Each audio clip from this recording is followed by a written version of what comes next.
Aminado ang Department of Transportation na hamon ngayon sa PUV modernization na may mga lugar daw na halos walang pumapasada, habang may mga ruta namang marami ang mga PUV.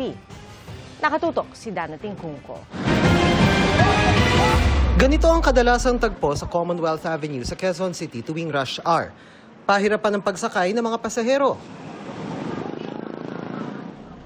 Ang mga bus o kaya'y jeep madalas puno. Sabi ni Transportation Secretary Giovanni Lopez, merong mahigit 70 ruta na hindi naseserbisyohan ng mga PUV sa lungsod.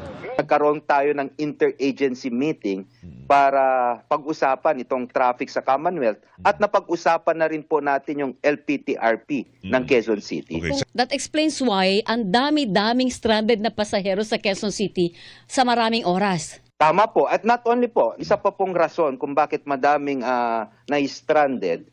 Kasi po, kulang din ang supply natin. Hindi lang daw ito problema sa QC. Mula nang i-anunsyo noong August 2024 ang mga ruta bilang bahagi ng PUV Modernization Program, nasa 31% pa lang ng mga route rationalization plan ng mga LGU ang aprobado na ng DOTR. Kabilang sa maraming hamon sa route rationalization ang pagtutugma ng mga intercity at interregional na ruta sa mga LGU. Ang dami mga ruta na sinasabi nating unserviced routes. No, madami din naman mga ruta na punong-puno naman ang sasakyan. We have to reallocate and approve some of the routes at saka yung mga sasakyan dun sa mga lugar na talagang walang bumabaybay na sasakyan. Kinukonsidera ng DOTR ang pagpilot muna sa bago o binagong mga ruta.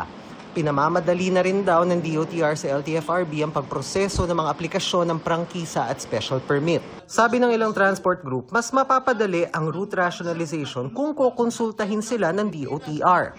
Kami po ang nakakaalam kung ilan ang dapat na transport at anong klaseng sasakyan ang tatakbo sa aming mga ruta.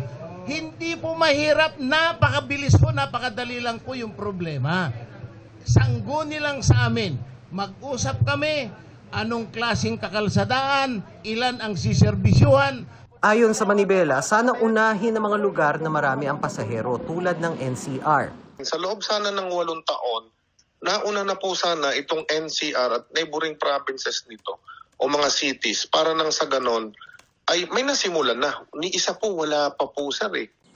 Hinihingan pa namin ng pahayag dito ang DOTR at LTFRB. Para sa GMA Integrated News, Dana Tingkungko, nakatutok, 24 oras.